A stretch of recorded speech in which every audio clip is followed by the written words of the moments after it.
In the quiet embrace of the land of lightning, before the storms that would define his life, a boy named B opened his eyes to a world of harsh mountains and restless seas, where the air tasted of salt and thunder, and the sky was never still for long.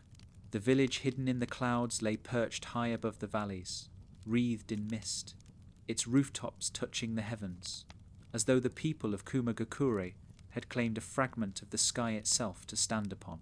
For B, even as a child, this place felt like both cradle and crucible, a land that sang to him in strange rhythms that he alone seemed to hear.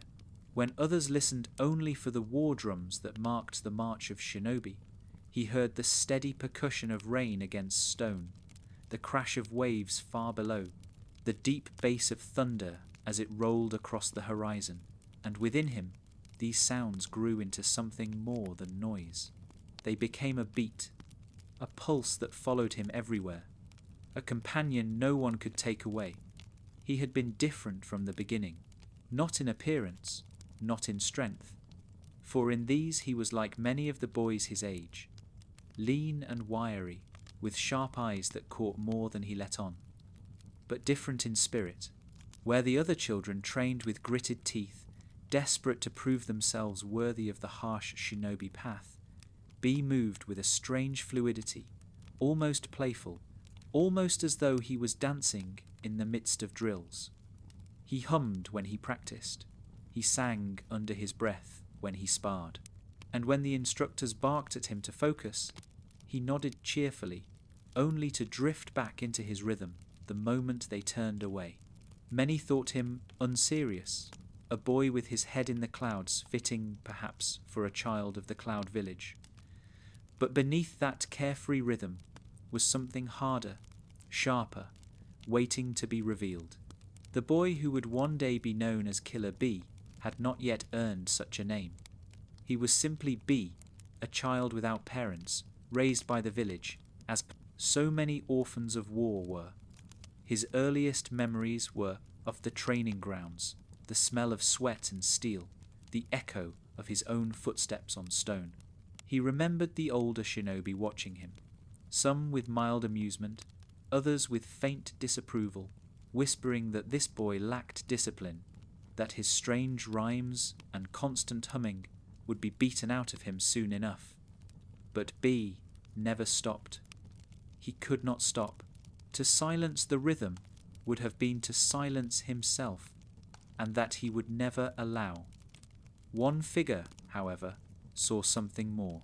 The Raikage, not the one who would one day be his brother, but the man who ruled before him, often observed the children in training, his massive arms folded across his chest, his gaze sharp as lightning. He noticed how B moved, how he adapted with uncanny timing, how his body seemed to anticipate attacks not through calculation, but through flow, as if his entire being resonated with a rhythm no one else heard. "That one," the Raikage muttered once, his voice like a growl of distant thunder. "He's strange, but strange may yet prove useful." It was not long after that B found himself chosen for tasks far beyond his age. Where other children were given simple errands, B was assigned missions that tested not only his stamina, but his spirit. Escort runs through treacherous mountain paths, night watches where the shadows stretched long and cold. And though he was young, he never complained. Instead, he sang. He turned hardship into verses, loneliness into rhyme, fear into rhythm. Those who travelled with him sometimes thought him foolish, a boy masking his nerves with nonsense.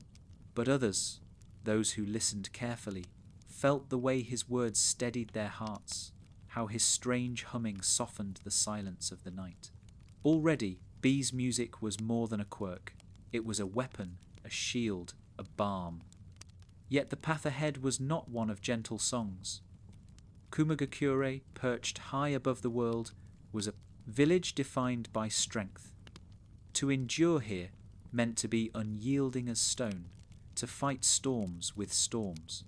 It was in this crucible that B's destiny began to take shape, when the Eight Tails, the monstrous ox-like bijou, with 8 writhing tentacles, was captured and brought under the village's control. The Raikage decreed that a host must be chosen, a jinchūriki who could contain the beast and wield its might for the village's glory. Many feared this burden. Few survived it. The previous hosts had either perished or lost themselves to madness, consumed by the hatred of the creature within. But the Raikage, in his wisdom or his ruthlessness, looked upon young B with that same sharp gaze as before and said, "This one, let him try."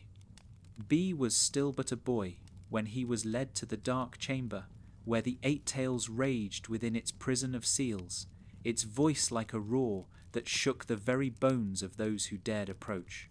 Others trembled at the sight, but B did not falter. He stood small before the massive beast, humming under his breath, his voice steady, his eyes unblinking. The elders whispered that he did not understand the weight of what was to come, that his cheerfulness was nothing but naivety. But B knew. Deep in his heart, he understood that this was no simple test. This was the moment that would shape the rest of his life. When the ritual began, the pain was unimaginable. The 8 tails surged into him like a storm breaking through a dam, its chakra burning, searing, flooding every vein, every nerve. He screamed, but even in the scream there was rhythm, a strange, ragged cadence that carried him through. The beast raged within, demanding surrender, demanding despair. But B, even as his body trembled, even as blood dripped from his lips, answered with a song. His words were nonsense, his rhymes clumsy, but his spirit unbroken. For every roar of the 8 tails, B gave back a verse. For every lash of hatred he answered with stubborn, ridiculous joy. Days passed. Many feared he would not survive, that the boy's small frame would collapse under the strain. Yet when the chamber doors opened at last, there he stood bruised, scarred, exhausted beyond measure, but alive, more than alive. In his eyes burned a light unlike any other, and though the 8 tails still seethed within him, it had not consumed him. Instead, it lay restless, shackled, forced into uneasy coexistence, and B, smiling through bloodied lips, whispered a rhyme under his breath. From that day on, the boy was no longer just B. He was the jinchūriki of the 8 tails, bearer of a power that could topple mountains, a weapon of the hidden cloud. But he did not see himself as weapon nor curse. To him, it was another rhythm, another voice to add to the song within. The villagers did not understand. They feared him, as they feared all jinchūriki, whispering of danger and catastrophe, watching him with wary eyes. Yet B never let their fear bind him. He trained harder, rapped louder, smiled wider. He would not let their shadows drown his light. And in the quiet of night, when even the mountain winds grew still, B would close his eyes and listen. Deep inside, beyond the barriers of chakra and seal, he heard the rumbling growl of the 8 tails, bitter and resentful. And to that growl, he always answered with song. Some nights the beast ignored him. Some nights it raged louder. But always, always, B sang back. Because he knew if he could not silence the storm, then he would learn to harmonize with it. Thus began the journey of Killer B, though his name was not yet sung, and his legend not yet forged. For now he was a boy carrying a burden vast as the mountains, finding solace in the rhythm of life itself. And as the clouds rolled endlessly over Kumogakure, as thunder cracked across the sky, B walked forward, humming his rhymes, a child who would one day stand unbroken in the face of every storm. The days after the sealing blurred into one another, long stretches of training and recovery that bled into sleepless nights, filled with the restless voice of the beast within. At first, B thought the worst had passed, that surviving the ritual meant the danger was over, but he soon realized that survival was only the beginning. The Eight Tails did not sleep. It stirred within him like a storm with no horizon, its voice a constant growl at the edge of his thoughts. When he walked through the village, when he tried to eat, when he lay in bed listening to the wind howl outside, the beast was there, muttering curses, roaring threats, promising destruction. It was as if two lives had been forced into one body, and neither intended to yield. Yet B, even as a boy, had never been one to bow his head. The pain of carrying the beast was real. His muscles trembled with unfamiliar power. His skin burned with chakra that did not belong to him. His dreams twisted into nightmares of writhing tentacles and oceans of blood. But each time the Eight Tails whispered hatred, B answered with rhyme. Sometimes he whispered nonsense verses into the dark. Sometimes he hummed half-songs. Sometimes he rapped loudly enough that the other children in the dormitories threw pillows at him to shut him up. It didn't matter. To him, the rhythm was a rope he clung to, a lifeline against the current. And slowly, ever so slowly, he began to sense that the beast's anger faltered in the face of his relentless joy, as though the creature did not know how to answer someone who refused to hate it back. The Raikage, however, was less patient. A towering figure with muscles like sculpted stone and a voice that could silence a room, he summoned B to the training grounds only weeks after the sealing. The boy arrived with his usual grin, his steps light despite the fatigue weighing on him, and the Raikage looked him over with a mixture of pride and challenge. "So," he said, crossing his arms, "you lived, that is good, but survival is not strength. Do not think the village will be content with you singing songs while a monster sleeps inside your belly." B tilted his head, unbothered. "Yo, I'm alive, feeling fine, walking the line. I'll take that beast and make it mine," he said, words tumbling out in rhythm.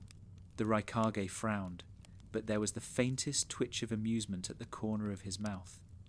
"You've got guts, I'll give you that," he said, "but guts alone won't keep the Eight Tails in check. You'll train harder than anyone else.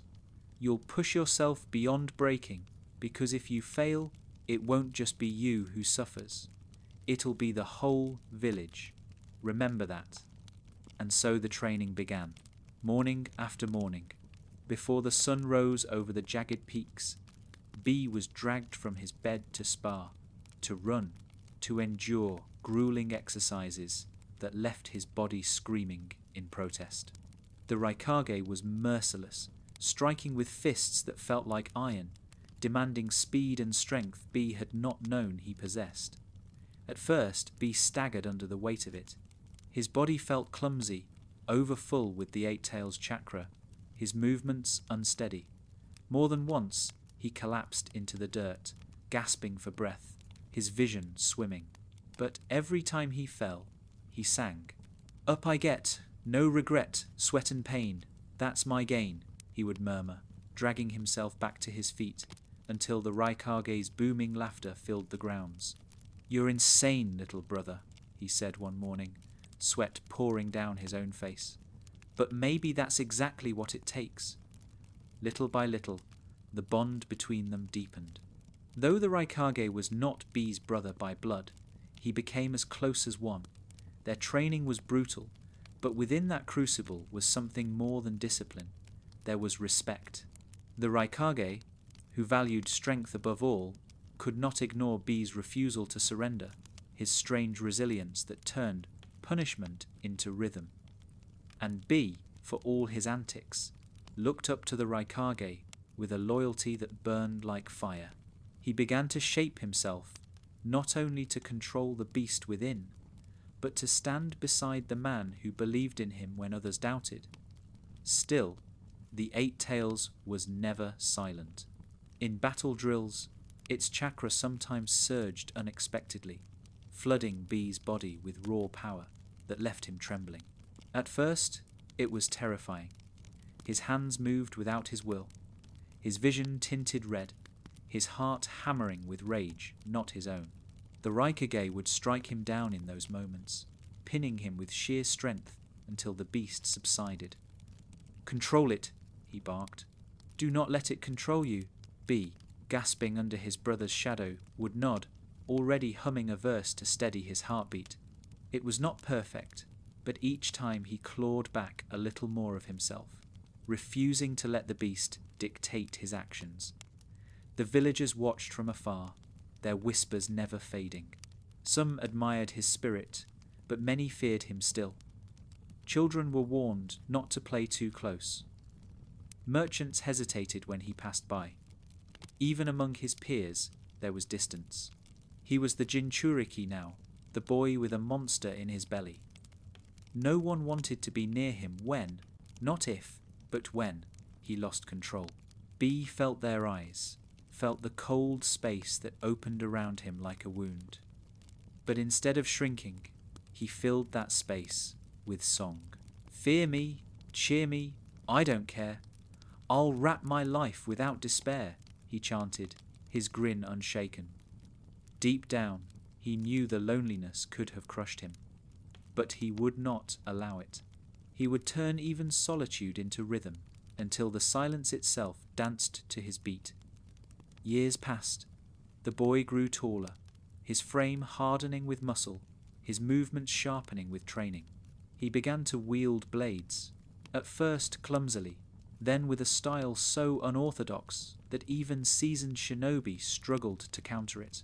Where others swung with precision, B spun and flowed, his swords flashing in arcs that seemed chaotic until they landed true.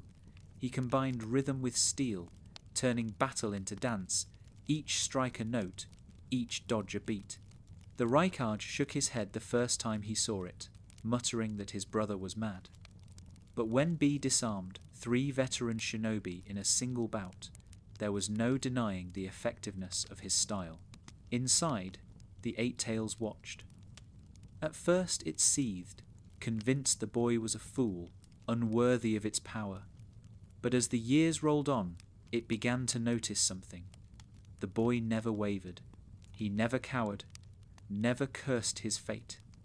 He laughed at pain, sang through fear, and treated the beast not as a curse, but as a partner he had yet to win over.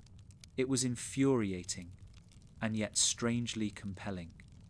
For centuries, the Eight Tails had known only hatred and fear from its hosts, but this one was different. One night, as B lay awake, staring at the rafters, humming quietly to himself, the beast finally spoke clearly. "Why do you sing?" it growled, its voice reverberating through his very bones. B blinked, then smiled. "Because silence is too heavy," he said simply.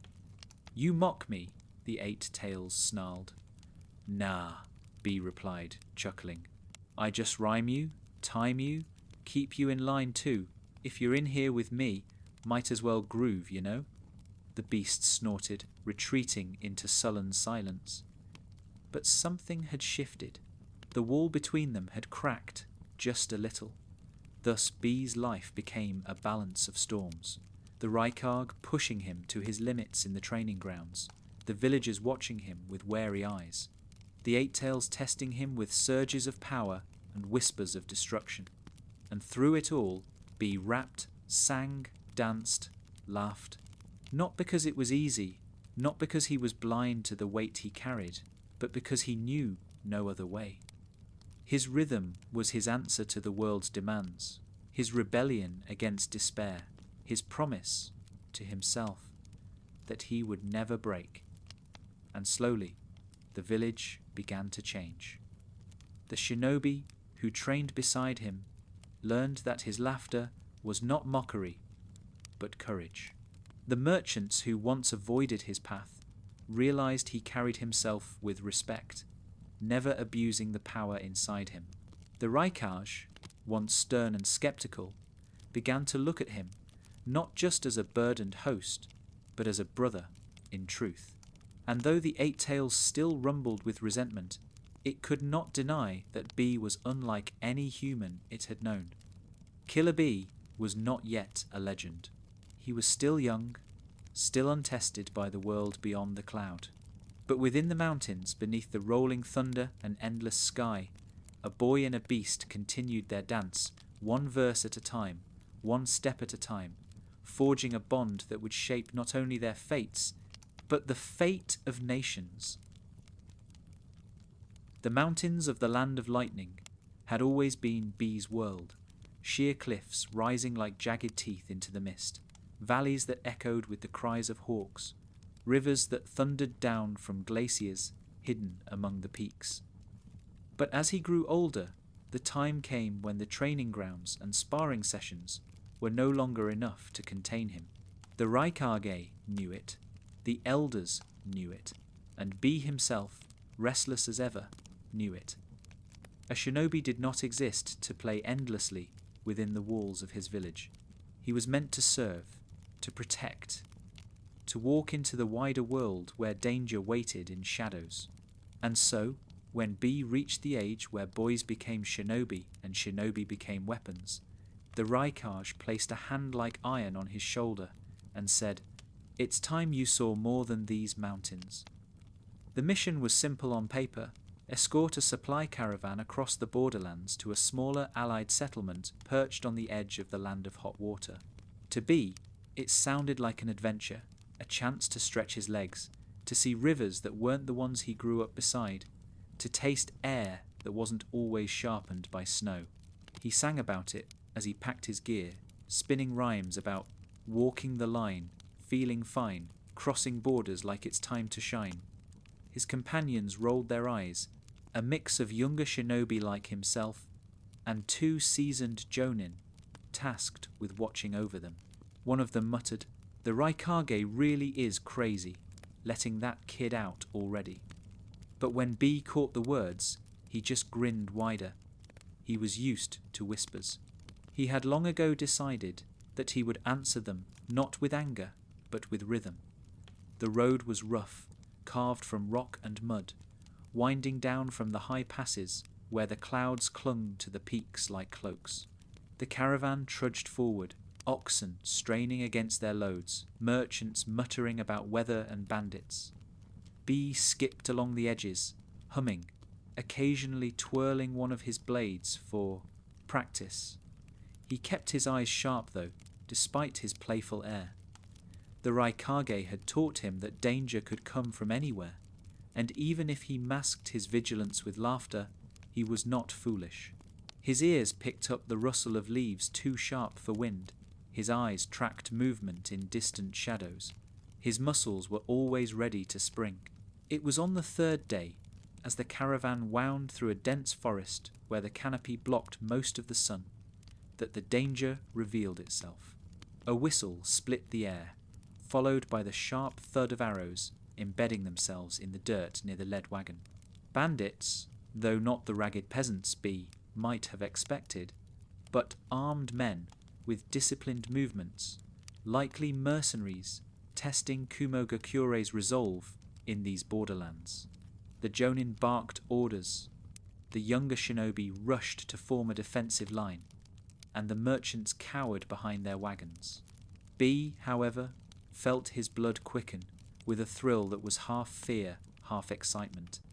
This was no training dummy, no sparring match with a controlled outcome. This was real. He moved before hesitation could settle in, blades flashing into his hands, his body slipping into the rhythm that came so naturally to him. Arrows hissed past, but he spun between them, each dodge timed, like a dancer stepping between beats. His rhymes spilled out almost without thought, half chant, half battle cry. "In the trees, enemies, gonna cut 'em down with ease." The mercenaries, startled by the boy's audacity, pressed harder, but B met them head on. His style was chaotic, impossible to predict. One moment his sword sliced low, the next it spun high, then he twisted his body in a way that seemed reckless until it carried him just out of reach of a blade. His companions shouted for him to fall back, to stick with formation, but B only laughed. To him, the battlefield was not terror, it was music. And yet, beneath his own rhythm, another pulsed. A darker, heavier beat, thrumming through his veins, coaxing him toward recklessness. The eight tails stirred, sensing blood, sensing fear, pressing against its cage with a hunger that was not B's own. His vision tinged red. His muscles tensed with borrowed strength, and for a moment he felt himself teeter on the edge. A mercenary lunged at him, and B's body reacted faster than his mind, his blade cutting deeper than he intended, his movements fueled by chakra not his own. The man fell, lifeless, and B froze, staring down at what he had done. The eight tails laughed, a rumbling sound inside his skull. "More," it urged. "Let me out. You want strength? I'll give you strength. Tear them apart." B gritted his teeth, his song faltering for the first time. The edges of the world blurred, the beat inside him turning frantic, dangerous. He could feel it, the temptation to surrender, to let the beast take control, to drown in its power. But in that moment, he remembered the Raikage's voice. Control it. Do not let it control you. And with a desperate gasp, he forced himself to sing again, louder, forcing his own rhythm to rise above the beast's. "No control. I'm on a roll. Keep my soul. That's my goal," he shouted, his voice cracking but defiant. The mercenaries faltered, unnerved by the boy who seemed half crazed, his eyes wild, his laughter echoing even as blood dripped from his blade. To them, he looked like something unholy, a child possessed. Some broke and ran, others pressed forward, but by then the Jonin had rallied the line and cut down the rest. The skirmish ended as quickly as it had begun, leaving silence broken only by the groans of the wounded and the merchants' whispered prayers. B stood in the middle of it all, chest heaving, blade still trembling in his hands. He looked down at the body of the mercenary he had struck too deeply, the first life he had taken. For a long moment, he could not find his rhythm. The world felt heavy, his chest tight, the eight tails' laughter echoing in his ears. But then, slowly, he forced a breath out, humming low, shaky at first, then steadier. "One man down, but I'm still around. Won't let the beast wear me like a crown." It was clumsy, imperfect, but it was his. And with that verse, the weight in his chest loosened just enough for him to take another step forward. The Jonin approached him after, their faces grim. "You were reckless," one said. "You nearly lost control." B nodded, not denying it. He could feel the truth of it in his bones. But the other Jonin, older and wiser, studied him for a long time and finally said, "And yet you pulled yourself back. Many don't. Remember that." When they returned to the village, word of the encounter spread quickly. Some praised B's courage. Others whispered about the danger of letting the jinchūriki out into the world. But the Raikage listened quietly as B recounted the fight, his grin subdued, his rhymes softer than usual. When he finished, the Raikage nodded slowly. "You killed for the first time," he said. B flinched but nodded. "And you felt the beast pushing, didn't you?" Another nod. The Raikage leaned closer, his gaze sharp as lightning. "Good. Remember that feeling. Never forget it. Because if you forget, you'll fall. But if you remember, you can fight it. And fighting it is what will make you stronger." That night, B lay awake, staring at the ceiling, the eight tails muttering darkly inside him. But instead of fear, B felt something else. Resolve. He had tasted what it meant to lose control, and he had clawed himself back from the edge. It had shaken him, yes, but it had also proved something. He was not just a vessel, he was B. And no matter how loud the beast roared, his own rhythm would always rise to meet it. And so, with the first blood on his hands and the first true test behind him, Killer Bee began to step into the wider world. The mountains no longer seemed like the edge of his universe, but the starting line of a journey that would test not just his strength, but the very essence of who he was. The Eight Tails would not stop. The world would not stop, but neither would he. Not as long as he had a rhyme to sing, a beat to follow, a life to live. The village whispered more loudly after that mission, though not always in words Bee could hear. A boy returning with blood on his hands, a jinchūriki who had walked too close to the edge of his beast. It was the kind of story that spread like wildfire through narrow streets and crowded markets. Some of the villagers nodded to him with newfound respect, for to them, spilling an enemy's blood was the first proof of a shinobi's worth. But others avoided his gaze more than ever, their eyes darting away when he passed, their voices dropping into hushed tones. Children were pulled aside by cautious mothers. Merchants stiffened when his shadow crossed their stalls. Bee felt the weight of it, though he carried it with the same lopsided grin he wore for everything else. If they feared him, if they mistrusted him, then he would simply laugh louder, rhyme brighter, sing, until their silence could no longer smother him. Yet even as he smiled, a seed had been planted within him, the seed of doubt. Not doubt in his strength, not doubt in his training, but doubt in the world that surrounded him. Would they ever see him as more than a beast in human skin? Was every nod of respect just a mask over fear? These questions pressed at him, especially at night when the Eight Tails muttered in the dark.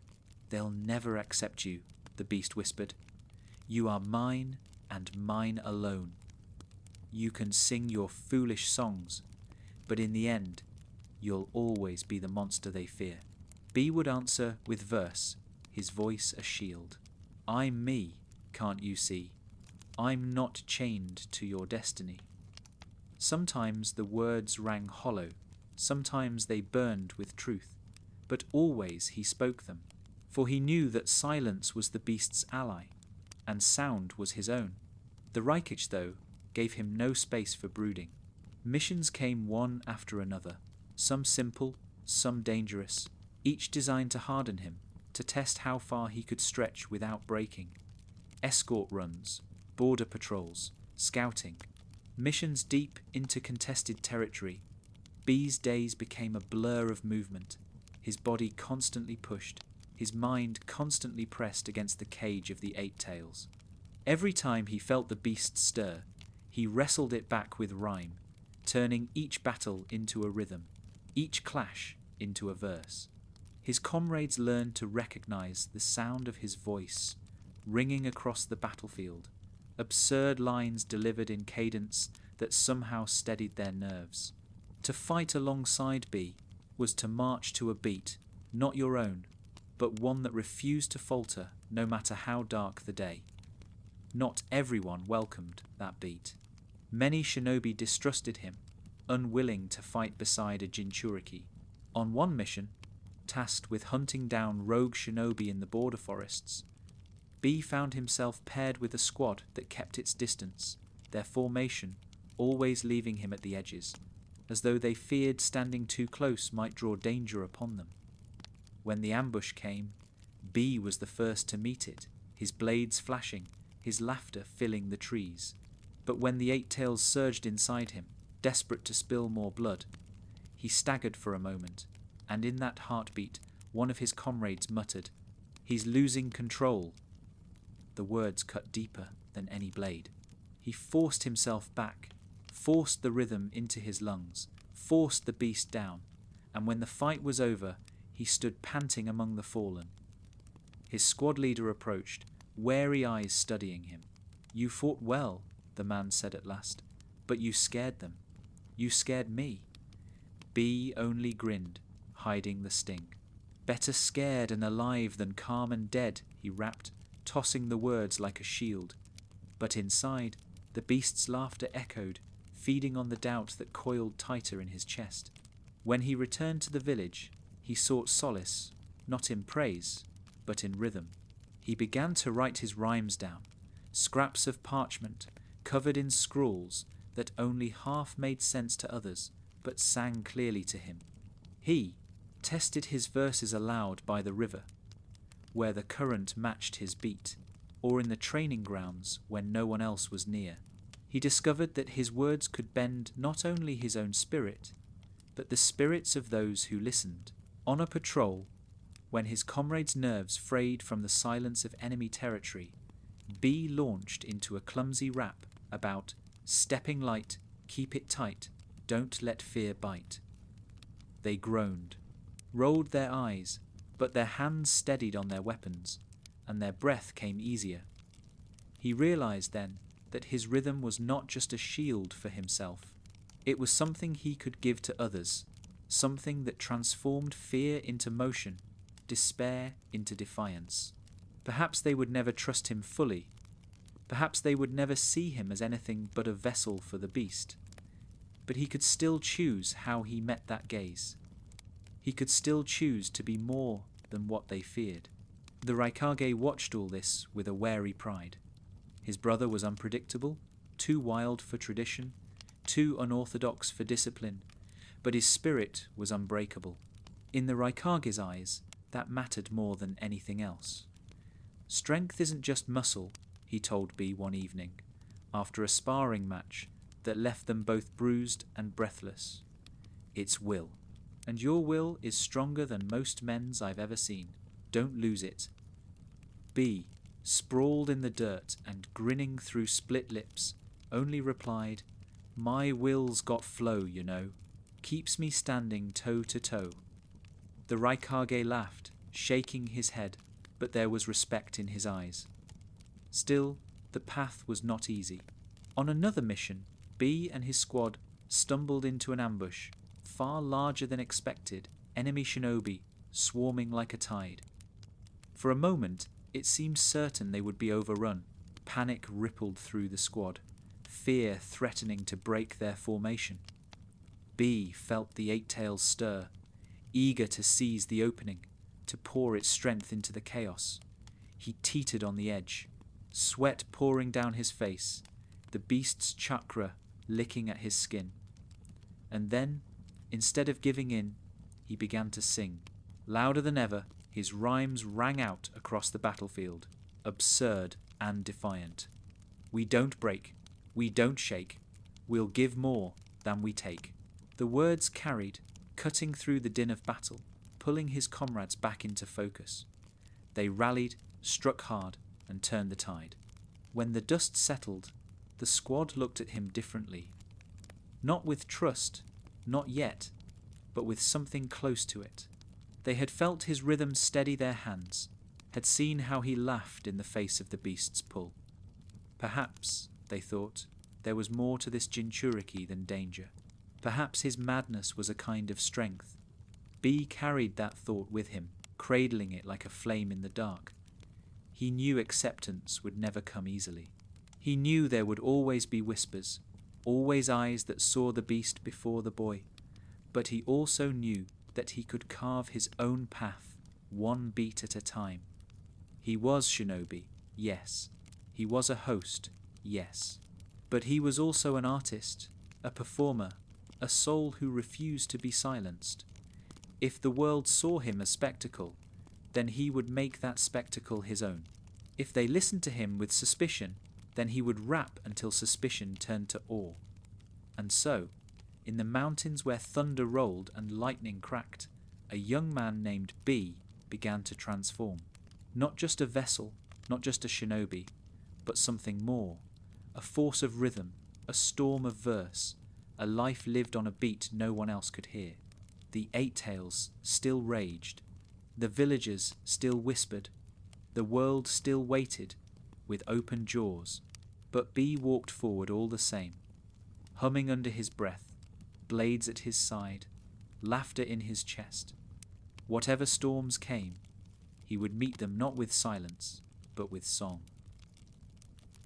The first time B realized the world beyond his mountains did not simply fear him, but actively hunted him, was on a mission that began under skies deceptively calm.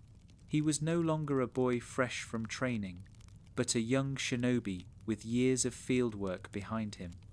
His body hardened by countless drills, his blades an extension of his arms, his rhymes sharper than most of his comrades' kunai. The Raikage had long since stopped coddling him, sending him out on missions that carried real risk, trusting him to hold his own against whatever dangers lay beyond Kumogakure's borders. B welcomed it with the same grin he wore for everything else. He was restless by nature, and the wider the world became, the more verses he found spilling out of him, songs drawn from rivers he'd never seen before, winds that tasted of lands beyond his own. The mission was supposed to be straightforward: track and intercept a band of missing Nin, who had been raiding trade routes between the Land of Lightning and the Land of Frost.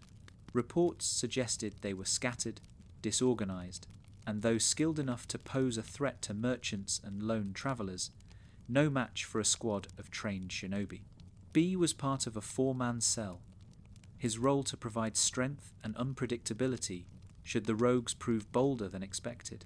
He was eager, humming verses as they moved through thick forests, where frost still clung to the roots even in summer. His comrades tolerated his voice, some with faint amusement, others with weary silence. By now, they knew that when B sang, he was also listening, his senses sharper than his antics suggested. The ambush came not from the rogues they had expected, but from shinobi, far more organized. It began with silence. Birds that should have been singing went quiet. The wind stilled, and then, in a rush, kunai rained down from the treetops. The squad scattered, moving instinctively into defensive positions, and in the chaos, B's sharp eyes caught something that froze his grin for the briefest instant. These attackers bore no rogue insignia, no tattered headbands of defectors. Their forehead protectors were blank, filed smooth, their armour practical but nondescript. Mercenaries perhaps, but with movements too coordinated to be mere hired blades. And when one of them shouted, "The jinchūriki is ours," the truth sank into B like cold iron. This was not about trade routes, this was about him. The fight erupted with a fury B had rarely faced. These men were not testing him. They were here to capture, to drag him away from his home, his brother, his life, and deliver him to some shadowed master who coveted the beast inside him. His blades flashed, his body moving to rhythm as always, but this time the stakes thrummed louder, each beat of his heart an echo of the eight tails pounding against its cage. His comrades fought valiantly, but they were outnumbered, pressed on all sides, and B could see it. The mercenaries weren't truly interested in the others. Their formation bent always toward him, their eyes burning with intent, their strikes calibrated not to kill, but to subdue. Fear surged, hot and sharp, more dangerous than any wound. For the first time, B felt the edges of his grin tremble. He could fight shinobi stronger than himself, yes, but to be hunted not as a warrior, but as prey was something different. The eight tails seized on it immediately, its laughter rolling like thunder in his skull. Do you see now? They don't care about you, they care about me. You are nothing but a cage they want to steal. Let me loose, and I'll show you what real power looks like. B's breath hitched, his movements faltering for a heartbeat. A chain of chakra lashed around his arm from an enemy jutsu, and in the panic he felt the eight tails chakra surge, hot and wild, burning the chain to ash as if it were paper. His comrades cried out. They could feel it too, the wave of monstrous energy bursting outward. B staggered, his body trembling as crimson chakra licked across his skin, forming tails that writhed like flame. The mercenaries faltered, fear flickering across their faces. They had wanted the jinchūriki. But perhaps they had not expected to wake the beast so easily. For B, the moment was a knife's edge. He could let go, surrender, let the beast take the fight and crush them all. The temptation was sweet, easy. But in the same instant he saw his comrades' faces. Fear not of the mercenaries, but of him. Fear that he would lose himself, that the boy they fought beside would vanish, leaving only the monster. That fear struck deeper than any blade. B snarled through clenched teeth, forcing his rhythm to the surface, shouting verses louder than his own heartbeat. Not your tool, not your fool, I fight my way, I keep my rule. The chakra flared, threatening to drown him, but he sang against it, forcing his body back into motion, blades dancing even as the eight tails roared within. The fight raged on, brutal and chaotic. One by one, the mercenaries fell, some cut down by B's spinning swords, others by the coordinated strikes of his comrades. Two escaped into the trees, melting into the forest before pursuit could pin them down. When the silence returned, it was broken only by the laboured breaths of the squad. The ground was littered with bodies, and the air still hummed faintly with the aftershock of B's near transformation.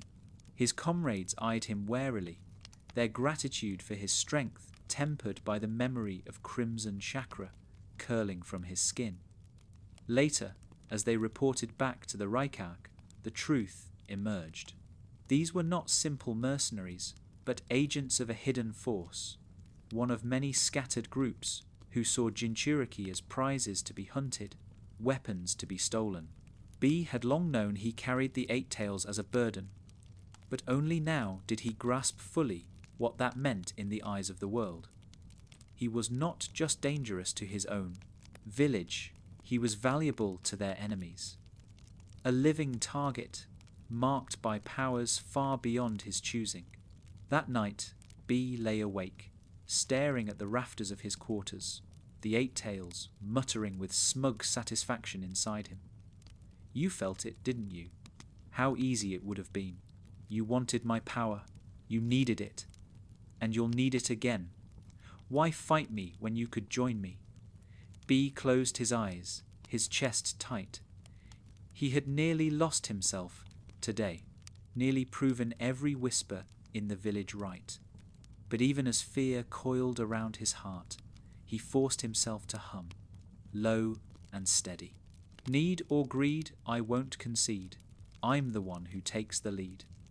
The words were tired, worn thin, but they were his.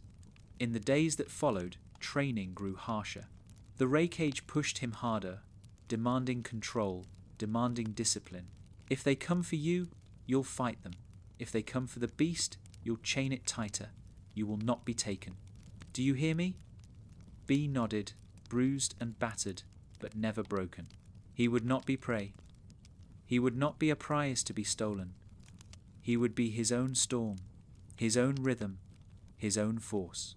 And deep within, though the eight tails still growled, there was the faintest pause between its words, as though even it had begun to wonder whether this stubborn, ridiculous boy might one day turn the chains into a bond neither of them expected.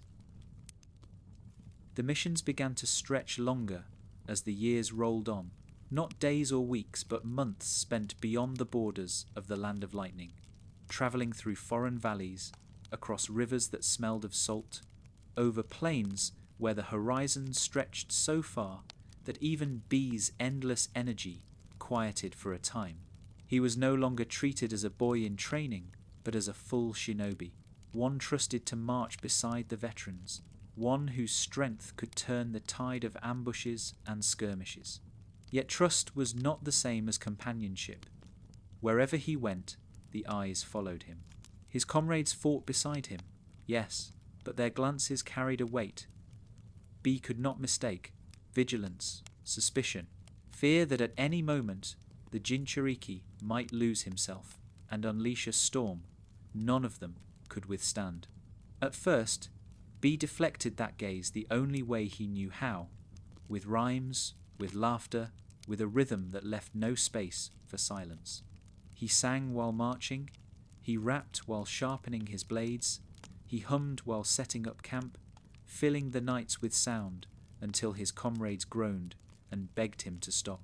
But he never truly stopped, not even when he fell quiet.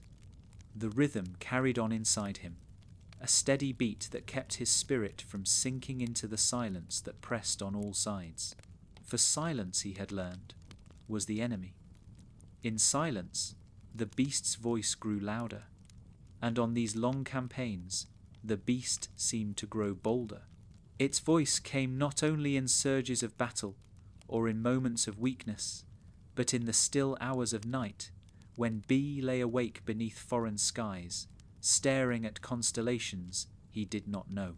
"They fear you," the Eight Tails murmured, its tone low and rumbling, like waves crashing against cliffs in the dark. "Even now, as they sleep beside you, they watch. They would kill you if you lost control. You know it."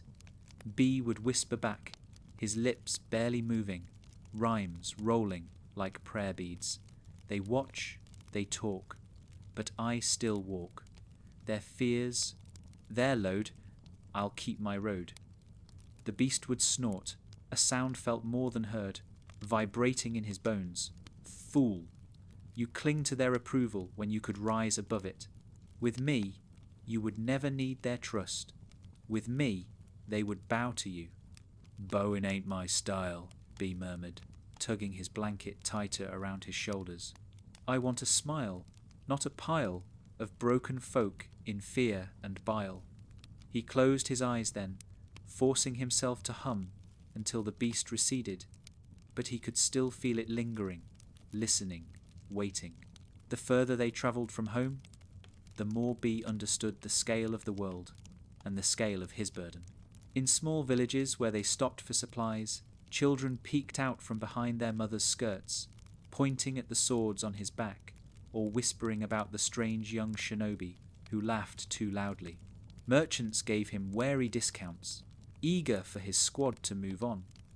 Once, in a tavern in the land of frost, a drunken man stumbled up to him and slurred, "You're one of them, aren't you? The cursed ones, the monsters." B only grinned and clapped the man on the shoulder, spinning a nonsense verse that made the drunk blink in confusion and stumble away. But inside, the words cut deep, echoing the whispers he'd lived with since childhood. Loneliness followed him like a shadow. Even among comrades, even among laughter shared around campfires, B always felt the edge of separation, the invisible wall that set him apart. He could laugh, he could rap, he could fight shoulder to shoulder, but at night, when the world grew still, he was alone. Alone with the beast that never slept.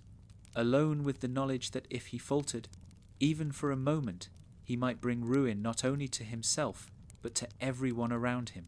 It was during one of these long campaigns that the dialogue with the Eight Tails began to change.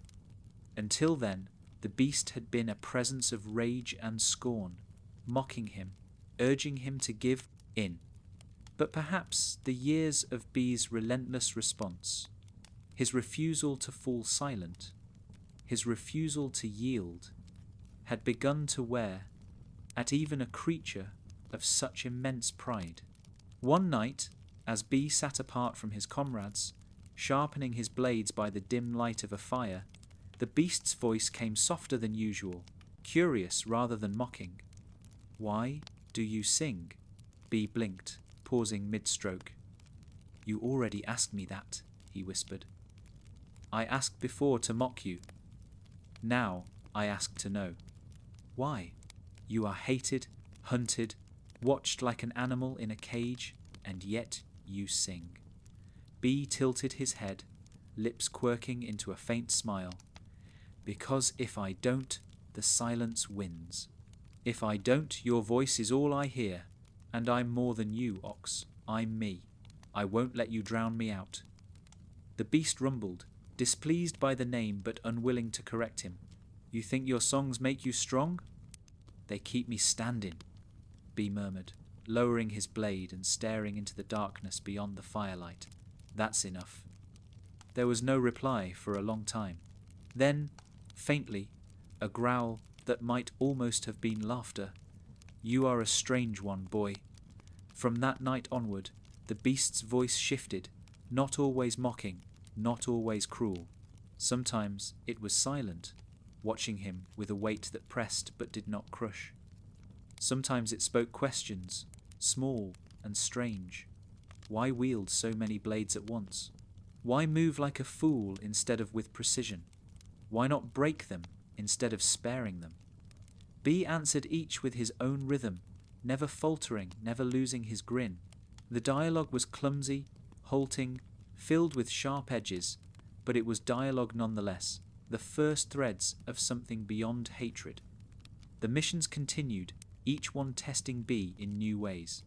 He fought shinobi who targeted him by name, mercenaries who shouted jinchūriki as if it were a curse. He crossed rivers under ambush, scaled cliffs with arrows biting at his heels, stood his ground against enemies who saw him not as a boy, but as a prize. Each time, the eight tails stirred, offering power, offering destruction. And each time, B answered with rhyme, fighting not only the enemies before him, but the one within. Slowly his comrades began to change. Not all, not always, but enough. They saw how he laughed even in the worst of fights, how his voice steadied them when fear clawed at their throats. They saw how he pulled himself back from the brink, again and again, refusing to let the beast consume him. Respect grew, grudging at first, then more openly. They still watched him, still feared what might happen if he lost control, but they also began to see the man beyond the monster. And B, though still lonely, found something new in their glances. Not full trust, not yet, but the faint beginnings of it. Enough to fuel him, enough to keep his rhythm steady. He was no fool. He knew the road ahead would be long, that enemies would continue to hunt him, that the beast within would never stop testing his will. But for the first time, he felt that perhaps he was not entirely alone. The eight tails would not admit it, not then, not for many years, but even it began to sense the truth. This boy, this strange, rhyming, stubborn fool, was different. Not because he was stronger, not because he was smarter, but because he refused to break. And for a creature that had seen host after host crumble under its weight, that refusal was something new, something worth watching, something worth listening to. And so, as the campaigns dragged on and the roads grew long, Killer B walked them with his blades on his back, his grin never faltering, his rhythm never silent. He was still feared, still hunted, still doubted, but he was also becoming something else, a shinobi whose strength was not only in the beast he carried, but in the song he refused to stop singing. Responsibility was a word B had never given much thought to in his younger years. His world had been rhythm and rhyme, blade and beat, the constant struggle to keep the eight tails contained without letting its voice drown him. But as the years piled upon his shoulders and his body grew into the full strength of manhood, the missions he was given began to change. No longer was he simply placed as muscle, a storm unleashed on the battlefield, while veterans guided the plan. Now, on certain journeys, eyes turned to him for direction. Orders came from the Raikage, not to merely fight, but to lead. B, who had always walked in rhythm with himself, now found others stepping into his rhythm as well, and it unsettled him in ways he did not expect. The first mission where command was his came in the borderlands of the Land of Frost, where rumours spread of enemy scouts preparing to establish a hidden base. B was given a squad of 5 shinobi, all younger than he, though some not by much. They looked to him with the mixture of awe and unease that always followed him, for he was both comrade and jinchūriki, both brother and weapon. B greeted them with his usual grin, spitting a clumsy verse about Leading the beat. Can't accept defeat. Stick with me, and you'll land on your feet. They chuckled nervously, some rolling their eyes, but the tension broke just enough for them to march beside him without silence pressing between them. Leadership, B quickly learned, was not about swinging blades or throwing the hardest punches. It was about listening, about seeing the tremor in a comrade's hand before they admitted fear, about setting the pace so no one stumbled, about deciding when to move fast and when to wait in silence, even though his own restless spirit longed for motion. At night, as his squad dozed lightly, B stayed awake, rhymes tumbling in his mind as he watched the shadows. He felt the weight of their lives resting not just on his swords, but on his judgment, and for the first time he understood the heaviness that always seemed to sit in the Raikage's eyes when he gave orders. The Eight Tails, of course, did not let the moment pass without comment. Look at you, it rumbled inside him one night, as he kept watch by the campfire, pretending to be a leader, pretending to carry them. You know what would truly keep them safe? My power, my strength. If you stopped holding back, if you let me loose, no one would dare threaten them. B shook his head, lips quirking into a faint smile as he whispered back, "Safe ain't the same as scared. If they follow me 'cause they're terrified, that ain't leading, that's cheating. I don't want their fear, I want their trust." The beast snorted, unimpressed. Trust is fragile. Power is absolute. Power breaks things, B murmured, poking at the fire with a stick. Trust builds 'em.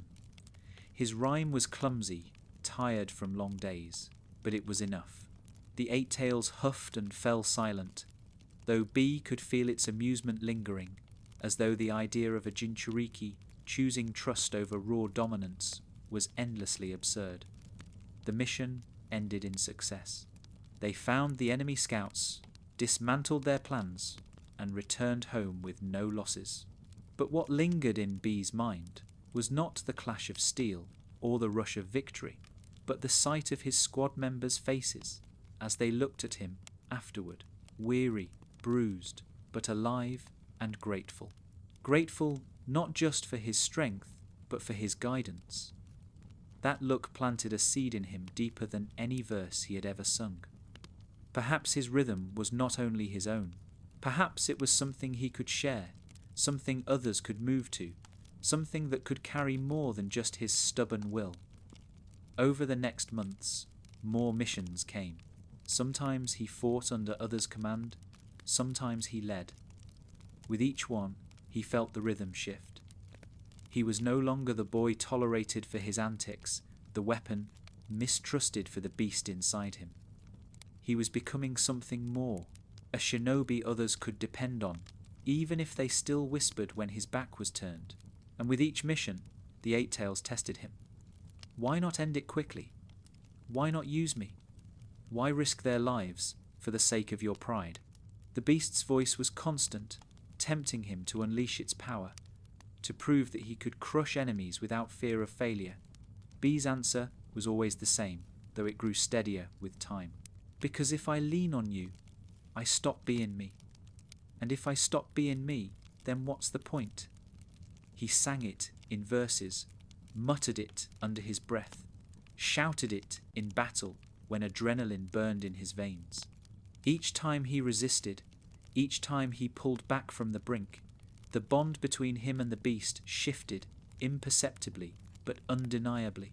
The Eight Tails no longer mocked him with the same venom as before. It still growled, still pushed, still sneered at his stubbornness. But somewhere within that endless tide of resentment, there was the faintest flicker of recognition. This host was different. This host refused to bow. The Raikage noticed the change too. He began to speak to B, not just as brother, but as equal, asking his thoughts on strategy, listening to his reports with genuine weight. It startled B, at first, to be taken seriously. to have his words matter beyond his fists. But he adapted, as he always did, turning his thoughts into rhythm, shaping his instincts into something more deliberate. His rhymes grew not only playful but thoughtful, verses laced with meaning that hinted at the way his mind worked beneath the grin. Gotta see the flow, you know. Move where the current goes slow. That's where the enemy hides, waiting to surprise. The Raikage chuckled at his delivery, but nodded at the wisdom beneath it. Yet with responsibility came new pressure. On one mission, a squad under his command faced an ambush in a narrow canyon, kunai and fire, jutsu raining down from above.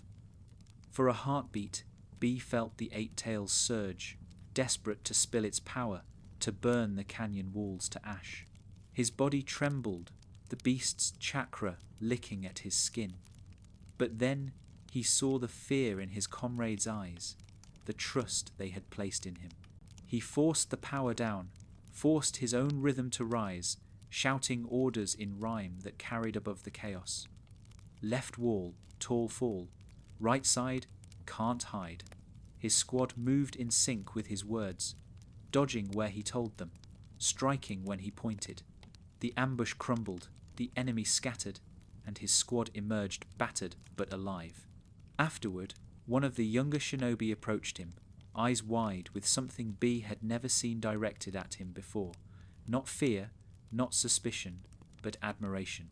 "I thought we were done for," the boy said quietly. "But you didn't just fight. You led us," B grinned, tossing out a quick rhyme to deflect the weight of the praise. But inside, something swelled. For all the years of whispers, for all the nights of loneliness, here was proof that he could be more than the cage for a beast. He could be the beat that others followed, the rhythm that carried not just himself, but those around him. The eight tails, listening from within, rumbled with faint amusement. "So you think yourself a leader now? You think your silly songs keep them alive? Perhaps they do. But remember, boy, when the storm grows too fierce, your voice will not be enough. You will call on me. And when you do, you will understand what real strength is." B only smiled, whispering back, "Maybe. But until then, my voice is all I need. My flow, my beat, that's my creed." And so he walked forward, blades on his back, rhymes on his lips, comrades at his side. Still hunted, still feared, still doubted, but no longer just a boy, no longer just a weapon. He was becoming something more, a leader, a rhythm others could trust, a shinobi whose strength was measured not only by the beast he carried, but by the will that refused to bend. War was a word B had always heard in stories, in the whispers of veterans who sat with tired eyes and scarred hands, in the warnings of his brother who told him that one day skirmishes and missions would no longer be enough, that one day he would see what it meant when nations collided, not in shadows, but in storms. Until then, B's life had been marked by clashes in forests, ambushes in valleys, raids on caravans, skirmishes that flared and faded like sparks in the dark.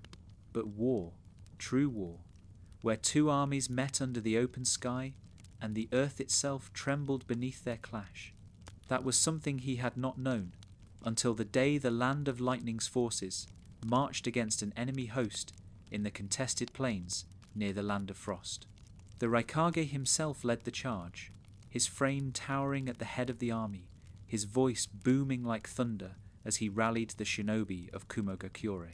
B stood at his side, blades strapped across his back, his grin unshaken even as his chest tightened with anticipation. He rapped quietly to himself as they marched, words tumbling out in rhythm with the steady drum of boots against soil.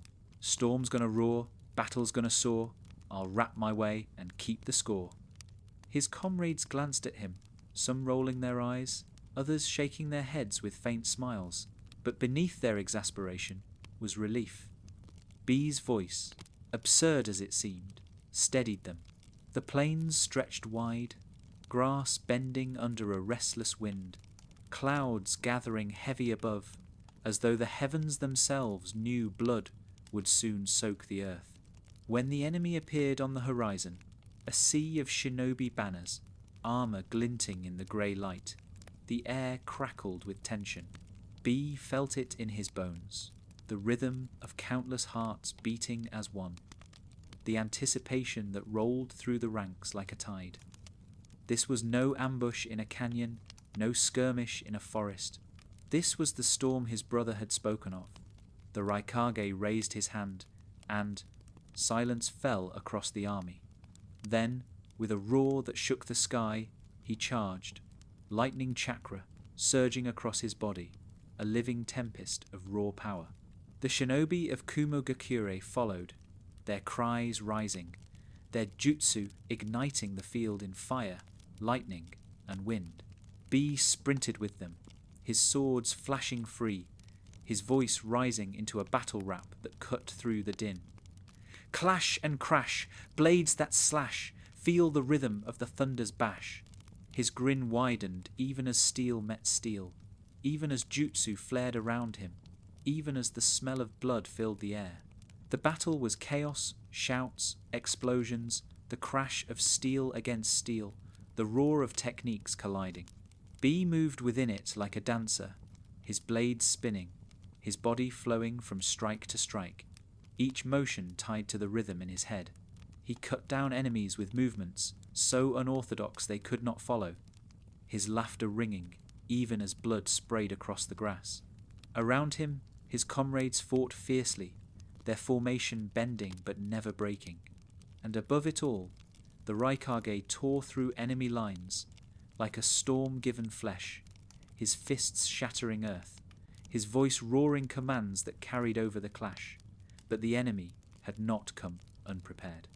Among them were shinobi, who had been told of the Eight Tails jinchūriki, who had been promised glory or reward if they could claim him. B saw it in their eyes when they turned toward him, cutting through the chaos not to break the army but to reach him. He felt the target painted on his back, the way their strikes bent his way, the way their movements sought to drag him from the rhythm of the battle and into the cage of capture. And in that moment, the Eight Tails surged. They come for me. They come for what you hold. Let me loose, tear them apart, show them what true power is. B gritted his teeth, his blades flashing, his voice rising louder. Not today, not that way. I'll fight in my own sway. He cut one enemy, down, ducked another's strike, spun and slashed through a third. But the tide pressed harder, more and more shinobi converging on him, their jutsu raining down. His comrades rushed to his side, fighting desperately to hold them back. But B felt it. The press was too great, the storm too heavy. His rhythm faltered for the first time, his breath ragged, his movements slowing. The beast laughed, its voice a roar within his skull. You cannot hold them. You cannot win like this. You need me. You know you do. A blast of fire roared toward him, and he barely spun aside in time, the heat searing his skin. A chain of water lashed at his legs, dragging him down, and for a heartbeat, panic flared in his chest.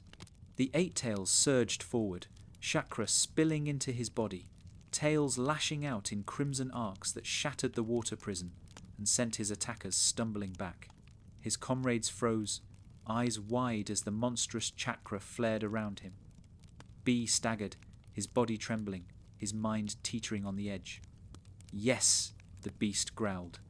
That's it. Let me out. Let me end this. For a heartbeat, B wanted to. The temptation was raw, intoxicating.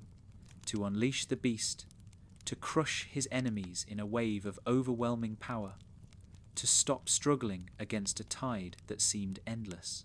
He saw in his mind the image of the battlefield consumed in crimson light, enemies fleeing in terror, comrades staring in awe. It would be easy, so easy. But then he saw their faces, his comrades, staring not with awe but with fear, The same fear he had seen since childhood, the same fear that whispered he was not a man but a monster. If he surrendered now, if he gave in, then that fear would become truth. He would not be Bee, he would only be the beast. With a roar of his own, he forced the chakra back, his voice rising in rhyme that shook with strain. Not your slave, not your wave, I'm the one who'll pave the way. The crimson tails lashed, then receded, burning away into the air as Bee's rhythm forced itself louder than the beast's. His body trembled, sweat pouring down his face, but his grip on his blades held steady. He spun back into the fight, laughing, even as blood dripped from his lips. You want me? Come take me, but I'll sting like a bee, set you free to the deep sea. His comrades rallied at his side, their fear tempered by his defiance, their movements steadying as his rhymes carried across the clash. Together, they struck back, cutting down the shinobi who had tried to drag Bee away. The battle raged on for hours, but by its end, the field was theirs. The enemy lay broken, retreating into the horizon, their banners torn and burning. The Raikage stood tall at the centre, his fists still crackling with lightning, his eyes sweeping the field with pride. Bee collapsed to his knees in the aftermath, his chest heaving, his body aching from the strain of resisting the eight tails' pull. The beast was silent for once, as though watching him with curiosity rather than mocking laughter. His comrades gathered around, some still wary, some placing hands on his shoulders in silent thanks. Bee grinned through his exhaustion, spitting out a verse between breaths. We stood, we could, we fought like we should. That's the rhythm of the Brotherhood. That night, as the army camped among the wreckage of battle, Bee sat alone beneath the stars, his blades resting at his side, his voice humming low. The eight tails finally spoke, its tone quieter than he had ever heard. You resisted me.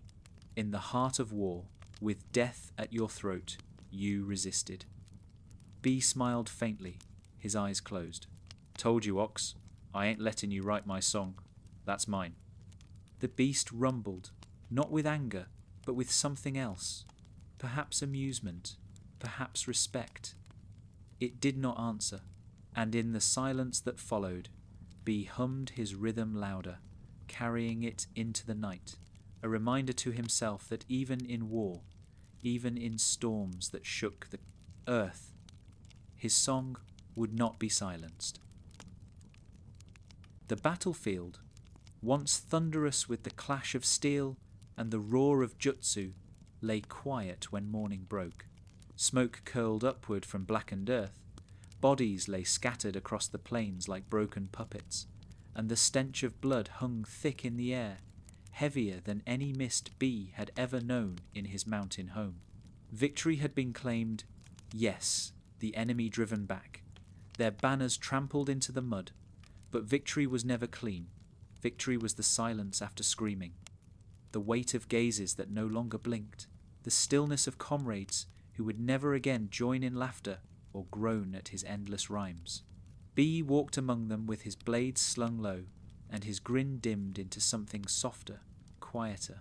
He rapped under his breath as he moved, verses tumbling not for entertainment, but to keep his heart from collapsing, under the heaviness pressing in from all sides. We won, but the sun don't shine for everyone. Names unsung, too young, lives done. The words were clumsy, imperfect, but they filled the silence enough for him to take another step. The Raikage strode through the wreckage like a storm made flesh, his face set in lines of steel, his gaze sharp but weary. He did not speak of glory, did not praise the victory aloud. He only barked orders to gather the wounded, to burn the bodies that could not be carried, to keep moving before the enemy could rally. Bee watched him with new eyes, understanding for the first time what it meant to carry not just fists but responsibility, not just strength but the weight of every life that fought beneath your command. He had felt a glimpse of it with his small squads, but here, on the open plains, the scale dwarfed him. He saw the burden in his brother's shoulders, and realized that one day, if fate willed it, such a burden might fall to him too. The thought both frightened and steadied him. Among his comrades, the trust he had fought for felt fragile in the wake of the crimson chakra that had licked across his body during the battle. Some looked at him with new respect, seeing the way he had resisted the beast, pulled himself back from the brink. Others avoided his gaze, unsettled by how close he had come to unleashing it. B felt their eyes, felt the gap that always seemed to open around him no matter how many verses he sang. But he refused to let that silence take him. He rapped louder in the days after the battle, spitting nonsense rhymes that made the wounded chuckle despite their pain, verses so absurd they cut through grief for a heartbeat. Patch that gash, don't crash, eat your stew before it turns to trash. His comrades groaned, laughed, and shook their heads, but in those moments the weight of loss eased just enough for them to breathe. B knew it wasn't much, but it was something. His rhythm could not bring back the dead, but it could steady the living. At night, though, when the camp grew quiet and the smell of smoke lingered in his nose, B lay awake with his eyes fixed on the stars, and the Eight-Tails' voice rose from within, heavier than ever before.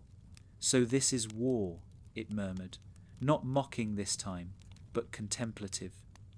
"Do you feel it, boy? The futility? You sing your songs, you wave your blades, but what does it change? They die, you live. One battle ends, another begins. Always blood, always loss." B swallowed, humming low to keep his chest from tightening. "I feel it," he whispered back. "But that don't mean I stop. If I stop, then their deaths mean nothing. My beat don't end here." The beast rumbled, its tone unreadable. "And when your beat falters, when you cannot save them, when your voice is drowned out by screams louder than your songs, what then?" B turned onto his side, staring at the flicker of the campfire through the tent flap. "Then I keep singing, louder. Even if I'm the last voice left, I sing. That's my way." For a long time, the Eight-Tails was silent. Then, in a voice quieter than B had ever heard, it asked, "Why? Why keep singing when the world spits in your face? When they fear you, when they would chain you if they could? Why not give in to me and end the struggle?" B smiled faintly, though his chest ached. "Because if I stop, then I ain't me. And if I ain't me, then what's the point of being alive?" The beast huffed, a sound that might have been frustration, might have been something else. It did not reply, but B could feel it watching, listening, no longer just mocking, but questioning, perhaps even trying to understand. That shift was subtle, but B held on to it like a beat in the dark. If the beast could ask why instead of only shouting, then maybe, just maybe, one day it could listen. In the days that followed, the army marched homeward. Villages cheered as they passed, though the cheers faltered when eyes fell on B, the jinchūriki walking among them. Children clapped until their mothers pulled them back, whispers rippling like wind through tall grass. B only grinned wider, spitting rhymes for the children, spinning a verse about clouds that sing, blades that sting, but kindness is the real king. Some laughed, some stared, some frowned. He didn't care. He sang anyway. When they reached Kumogakure, the Raikage dismissed the ranks with words of pride, but also caution. "We have won a battle, not the war," he said, his voice carrying like thunder. "Do not grow complacent. The world does not rest, and neither can we." B watched him from the edge of the crowd, feeling the weight in his brother's words. Victory was fleeting, always followed by the promise of more battles to come. But instead of despair, B felt the rhythm stir in his chest. If the storms never ceased, then neither would his song. That night, alone in his quarters, he sat cross-legged with his blades laid out before him. He rapped softly, verses not meant for others, but for himself, for the dead who would never hear them, for the beast who listened in silence, for the rhythm that carried him forward. The field was red, too many dead, but I still tread, I keep my thread. I ain't a cage, I ain't your rage, I'm writing life on every page. His voice cracked, but he kept going, because to stop was to drown. Deep inside, the 8 tails stirred again. Strange boy, it murmured, softer still. You carry death on your shoulders, and still you sing. Perhaps one day I will understand. Until then, keep your rhythm. I will listen. B smiled, tears pricking his eyes, though he laughed them off with another clumsy verse. For the first time, the beast had not mocked, had not raged, had not tempted. It had listened. And that, more than any victory on the battlefield, felt like the beginning of something greater than war. War left scars not only on the land, but on the hearts of those who survived it.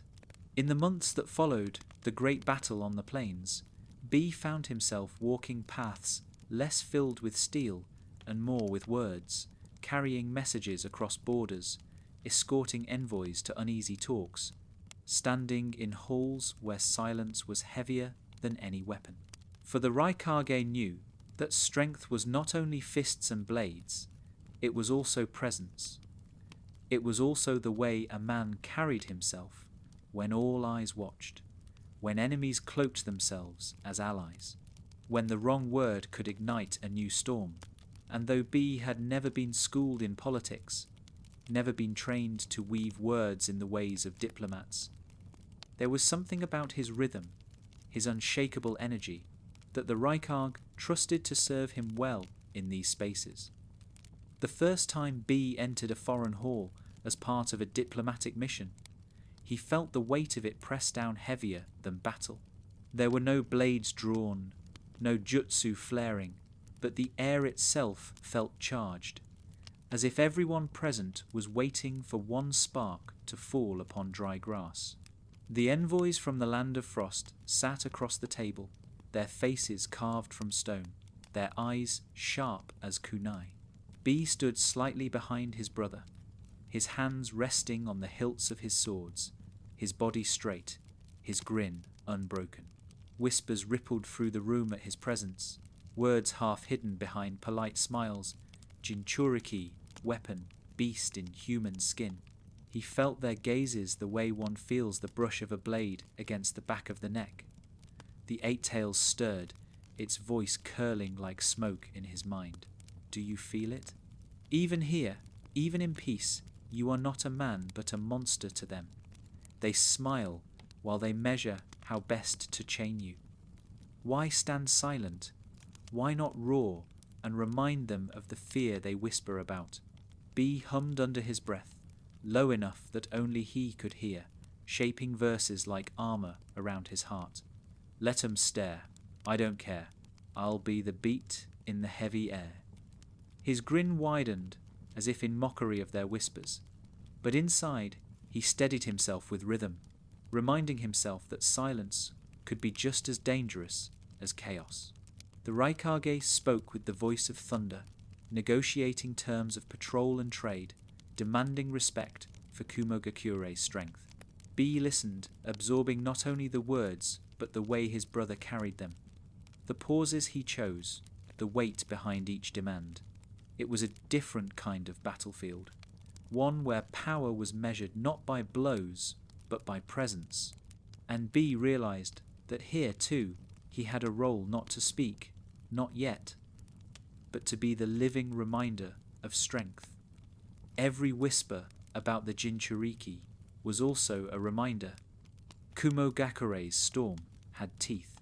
When the talks ended and the envoys departed, B leaned close to his brother, murmuring with a grin, "Yo, big bro, they didn't know which way to go.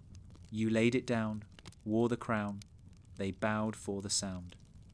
The Raikage chuckled, shaking his head. You watch closer than they think, B. One day you'll stand at this table, and when you do, remember, strength isn't always about shouting. Sometimes it's about listening until they break under the silence. B nodded, tucking the lesson away, even as his rhymes spilled out like laughter. For though silence was his enemy within, he began to see how, wielded carefully, it could also be a weapon without. As months turned to years, such missions became more frequent. Sometimes B guarded caravans bearing gifts to allies. Sometimes he stood as silent shadow behind the Raikage during delicate talks. And sometimes he was sent alone with a small escort to deliver messages across borders, a task that carried danger, not in armies, but in ambushes, in assassins waiting in shadow, in words twisted by tongues sharper than blades. Each time, B carried himself with the same unshaken grin, the same rhythm in his chest, though inside he felt the burden heavier than any sword. For in these halls and roads, he was not simply B. He was Kumogakure's jinchūriki, the vessel of the 8 tails, the living proof of his village's power. The beast never let him forget it. You are a banner, not a man, the 8 tails murmured one night, as B sat by a foreign campfire, the stars strange above him. They send you because your presence speaks louder than your voice. You are a warning, nothing more. Does that not anger you? B poked at the fire with a stick, humming softly. A banner still moves in the wind, Ox. If they see me as a warning, fine. But I'll choose what kind of warning I am. I ain't just your cage, I'm a stage, and I'll make 'em listen to my song. The beast rumbled, half amused, half contemptuous.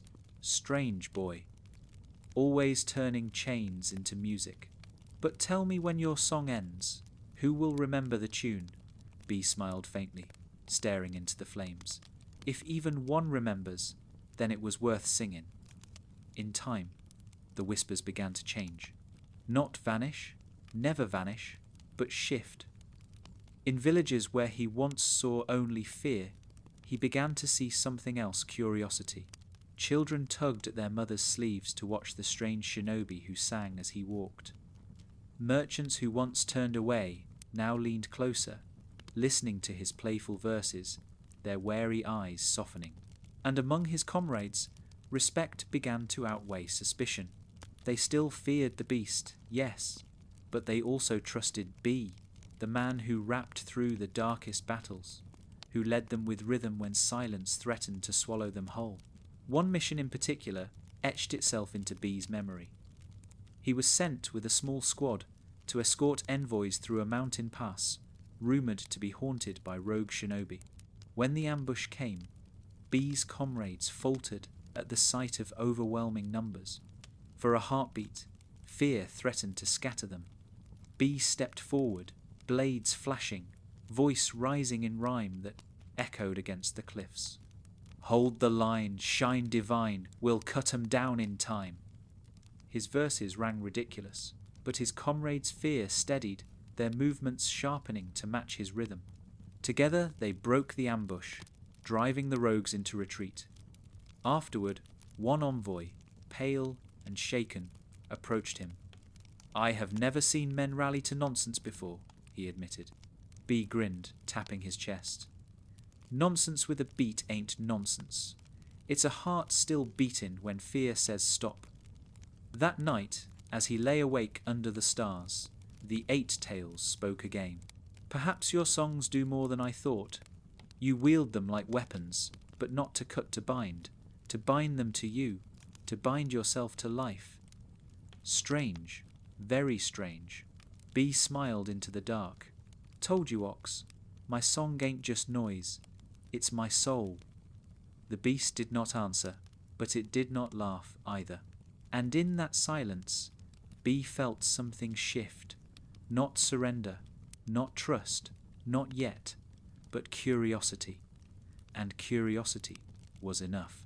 By the time he returned to Kumogakure, B walked with his head higher, his grin brighter, his rhythm steadier. He was still jinchūriki, still feared, still hunted, but he was also something more.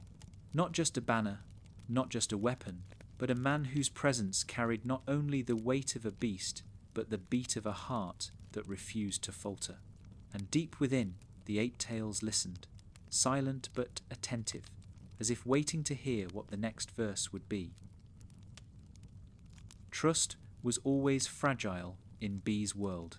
He had learned that as a boy, when villagers pulled their children away from him, when comrades shifted uneasily at his side, when whispers followed him like shadows in the market. But he had also learned how to turn that fragility into something he could bear, how to wrap himself in rhythm and grin until the whispers lost their sting. Yet there came a time when trust was not just strained by fear, but shattered by betrayal, and B discovered that even his song could falter when the blow came from those who stood too close.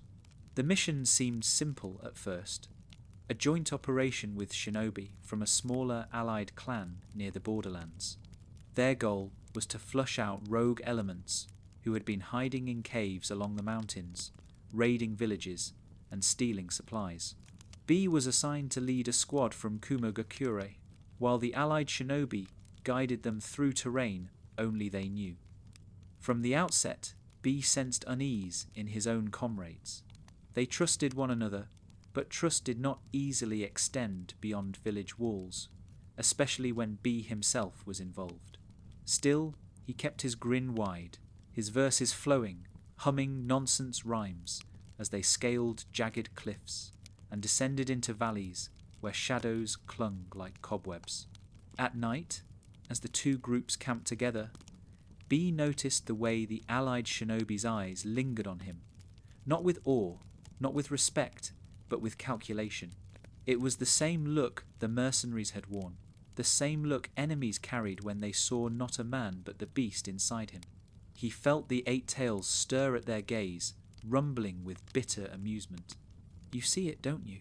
Even allies measure you not as comrade but as prize.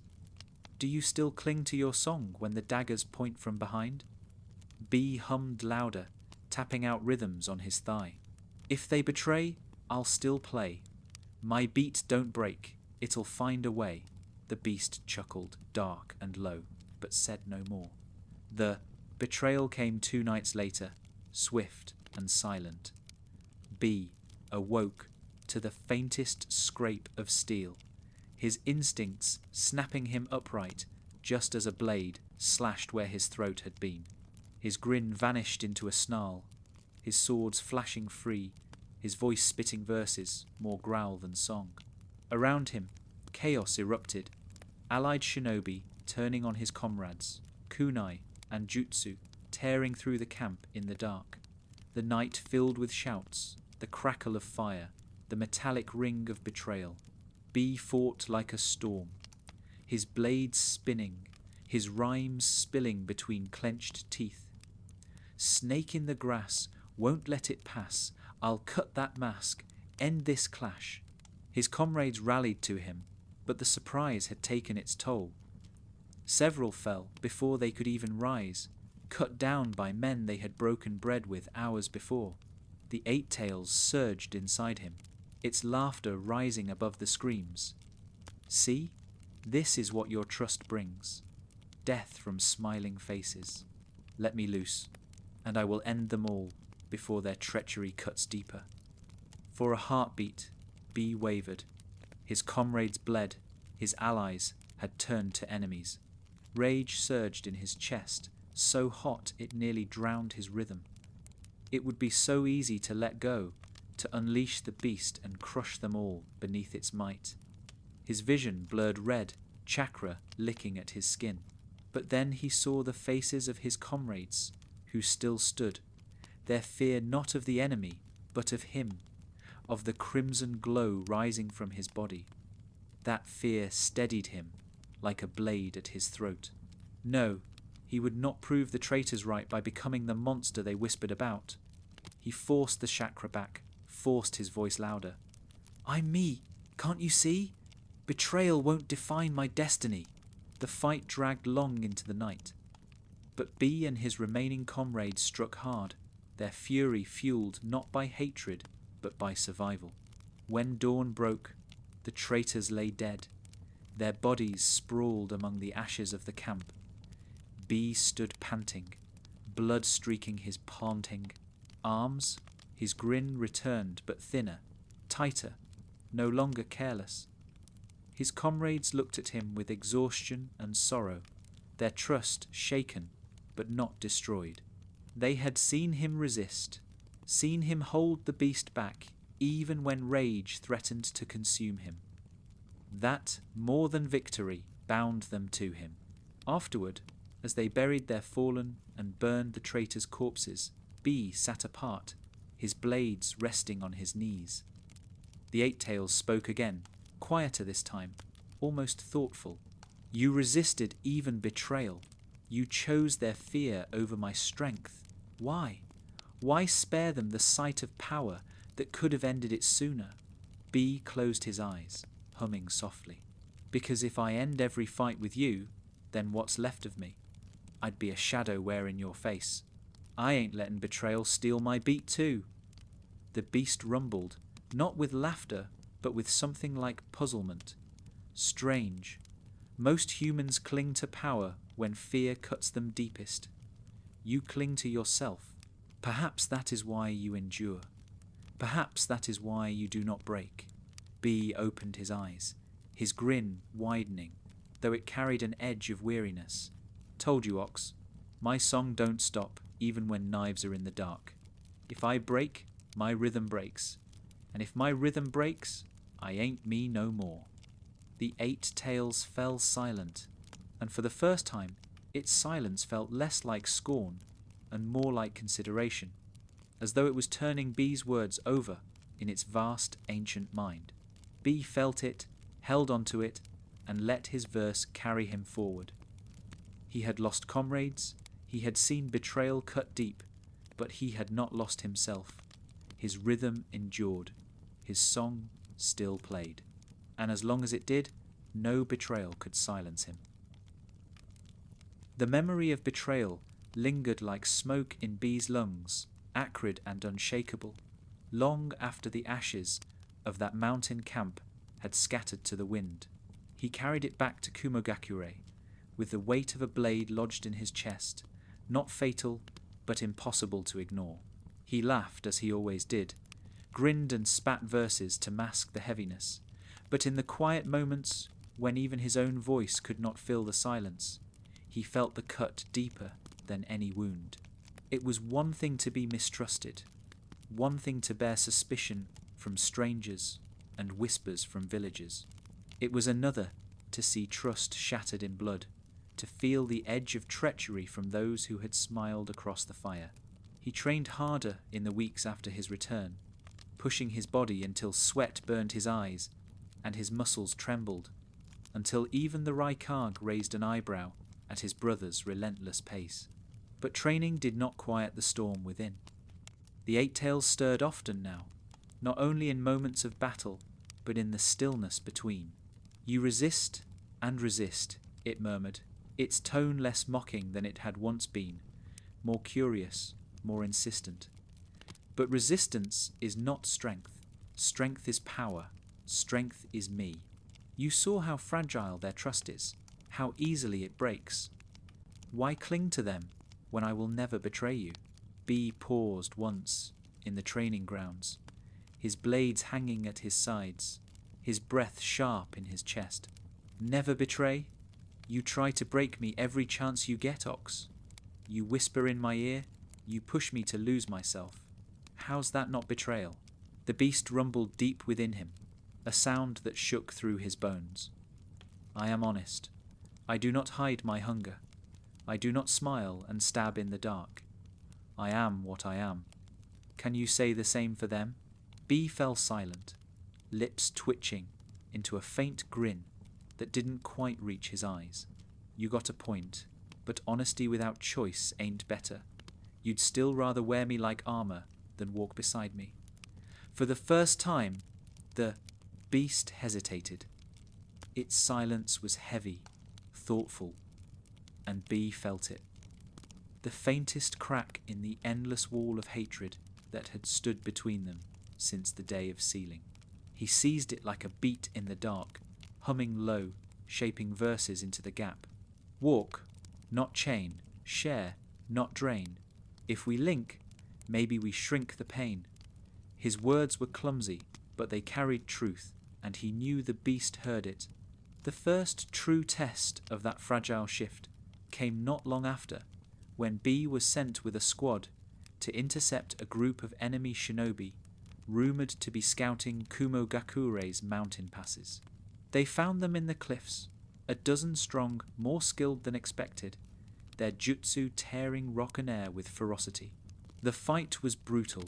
His comrades pressed to the brink, and B felt the familiar surge of crimson chakra rising, the beast eager to burst free. But instead of shoving it down, instead of resisting with clenched teeth and shouted rhyme, B paused, just for a breath. Inside, he spoke not as enemy to enemy, but as partner to partner. Ox, you want power, I want survival. We both want out of this alive. So lend me your strength, just a taste, not the flood. Walk with me, not over me. The beast's answer was a low growl that vibrated through his veins. You think to command me. Not command, B murmured, ducking under a blade and striking back with a spin that cut his foe down. Ask, just ask. For once. For a moment, nothing. Then, like a tide easing forward, chakra flowed into him. Not the overwhelming flood that threatened to drown him, but a controlled stream, hot and heavy but steady. His body thrummed with strength, his blades flashing faster, his movements sharper. His comrades gasped at the sight of the cloak forming around him, tails flickering but not raging out of control. And B, grinning wide, shouted a rhyme as he cut through the enemy line. Borrowed might, still my fight, burning bright through the night. The battle turned, the enemy scattering before the storm he became, and when silence fell, B stood steady, panting but not broken, his rhythm intact. His comrades stared, wide-eyed, but not with fear alone. There was awe there too, awe at the sight of a jinchūriki wielding the beast without losing himself. That night, as they camped in the cliffs, B sat apart, his grin soft but real, humming low. Inside, the beast stirred, its voice quieter than ever. You asked. You did not demand. And I answered. Strange boy, perhaps you are not entirely fool, B chuckled, tapping out a beat on his thigh. High praise, Ox. Maybe one day you'll call me more than fool. The beast rumbled, not with laughter, not with rage, but with something that sounded almost like amusement. Do not push your luck. B laughed aloud, startling his comrades, and shook his head. For the first time, he felt it, not just resistance, not just survival, but the possibility of something greater, the possibility of walking with the beast instead of against it. The rhythm between them was faint, fragile, but it was there. And if there was a rhythm, B knew there could one day be a song. From that night forward, his verses carried a new note, still playful, still absurd, still unshaken, but with an undercurrent of something deeper, the sense that his song was no longer sung to drown out the beast, but to reach it, to pull it into harmony. Two beats, one flow, maybe one day we'll both grow. Hate to mate, cage to stage, turn the war into a page. His comrades groaned at the nonsense, but B only grinned wider. For he knew the truth hidden in the rhyme. The beast was listening. And if it was listening, then anything was possible. The first taste of cooperation between B and the beast inside him had been small, almost hesitant, like a drummer tapping the edge of a rhythm to see if another would answer. But once that beat existed, It could not be ignored. The memory of controlled chakra surging through his body, not as a flood to drown him, but as a current he could ride, lingered with him in every step, every verse, every breath. For the first time since the sealing, he did not feel entirely alone. The Eight Tails was still a storm, still dangerous, still filled with pride and contempt. But it had listened. It had answered. And B, stubborn as ever, was determined to turn that single moment into something more. The chance came sooner than he expected. Word reached Kumogakure of a crisis in a remote mountain village, one of the many settlements scattered along the jagged borders where the Land of Lightning's protection grew thin. A landslide, triggered by enemy sabotage, had buried half the village under stone and trapped survivors in caverns beneath the cliffs. The enemy shinobi had vanished before reinforcements could arrive, leaving ruin in their wake. B and a squad of skilled shinobi were dispatched not to fight, but to save, to dig through rubble, to hold back further collapses, to turn chaos into survival. For B, it was a different kind of battlefield. No enemy to strike, no blades to clash, no verses to fling in the face of fear. Instead, there was only the endless weight of stone and the desperate cries of villagers echoing from the darkness below. He stood at the mouth of the ruined cliff, his grin faltering for once, his blades useless at his sides. His comrades worked feverishly, channeling earth jutsu to shift boulders, weaving seals to stabilize crumbling walls. B helped where he could, his strength pulling rocks from the wreckage, his voice rapping verses to keep the villagers calm. Hold tight, see the light, we'll dig you out, make it right. His words echoed through the dust-filled air, and the trapped villagers clung to them, their fear easing just enough to keep them from despair. But the scale of the disaster was immense. Every move risked another collapse. Every shift of stone threatened to bury the survivors deeper, and B felt the weight of their lives pressing on him heavier than any battle. For once, his rhythm wavered. For once, the beat in his chest faltered. He clenched his fists, sweat mixing with dust on his brow, and whispered to himself, "What rhyme saves a life when the earth itself wants to crush it?" The Eight Tails stirred, its voice deep and steady in his bones. "You cannot do this with your blades, boy. You cannot sing the earth into obedience. But with my strength, you could hold back the mountain. You could carve paths through stone. You could save them." B froze, breath-catching. "And what's the price, Ox? You lend your power, but you always take in return." The beast rumbled, quieter than before. "Not always. Ask, as you did before. Balance. Let me flow steady, not wild. Together we might hold it. Alone, you cannot." B closed his eyes, the cries of the villagers clawing at his ears, the sight of his comrades straining until their hands bled burned into his mind. He swallowed hard, then nodded. "All right, but not a flood, a stream. Walk with me, not over me. You hear?" The chakra surged, hot, heavy, alive, but it did not overwhelm him. It flowed into his limbs like fire tempered by steel, coursed through his veins like thunder rolling, steady instead of wild. His body glowed with crimson light, tails flickering faintly at his back, but his mind held clear, his rhythm steady. He stepped forward, planting his hands against the cliffside, and with a roar that blended his voice and the beast's, he pushed. The mountain groaned, stone grinding against stone, dust spilling in choking clouds. But the wall of rubble shifted under his strength, massive boulders rolling aside as if guided by unseen hands. His comrades shouted in awe, scrambling to widen the gaps, to guide survivors through the paths B carved. Villagers stumbled into the light, gasping, weeping, their eyes wide, not with fear but with desperate gratitude. B grinned through clenched teeth, his verse spilling even as sweat poured down his face.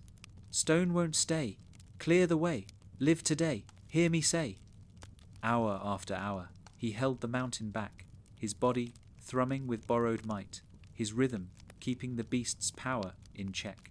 And the Eight Tails, for once, did not mock. It lent its strength willingly, steady and sure, its voice murmuring in time with B's, "Push here, hold there, do not falter, together." When at last the final survivor was pulled free and the last path stabilized, B collapsed to his knees, his body shaking with exhaustion. The crimson cloak faded, leaving him battered but alive. His grin still stretched wide, despite the blood on his lips. Around him, villagers wept with joy, bowing low, their fear forgotten in the light of survival. His comrades stared, awe written on their faces, and one whispered, "He saved them all, with the beast, but not as the beast." That night, as B lay on his back beneath the stars, too tired even to hum, the Eight Tails spoke again. Its voice was low, thoughtful, carrying none of its usual scorn. "You asked, and I answered. You did not lose yourself. You did not betray me. Perhaps. Perhaps there is more to this than I thought." B chuckled weakly, his grin faint but real. "Told you, Ox, we don't gotta fight every beat. Sometimes we can rhyme the same line." The beast rumbled, not quite laughter, not quite agreement, but something in between. "Do not grow arrogant, boy. One moment does not erase centuries, but perhaps another moment may come." B closed his eyes, his heart still thrumming with the rhythm that had carried him through.